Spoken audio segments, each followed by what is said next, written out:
নমস্কার, আমি বর্ণালী। সামনের 5 বছরের নাকি একাকিত্ব মানুষের আরও বেড়ে যাবে, একটা এপিডেমিকে রূপান্তরিত হবে। আমার বন্ধু, তার সম্প্রতিকালে ডিভোর্স হয়েছে, সে একা, সে মনোবিদ, সে একটা কবিতা লিখেছে। ও ওরফে কবিতা লেখে, ও নামটা লিখেছে ও শ্রেয়সী, আমাকে পাঠিয়েছে, বলে একটু পাঠ করে দে। বললাম আচ্ছা, করি তাহলে। শ্রেয়সীর লেখা একাকী। আমি কখনো কারো জীবনে আর বোঝা হয়ে থাকতে চাই না।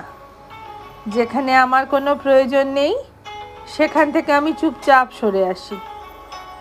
আমি আর তাকে ডাক দিই না। আমি জানি জোর করে থাকা মানে নিজেকে অনেক ছোট করে ফেলা। ভালোবাসা যদি একতরফা হয় তাহলে সে সম্পর্ক কেবল যন্ত্রণারই নাম। চাই না সেই যন্ত্রণা। আমি একলা থাকতেই ভালো লাগে আজকাল।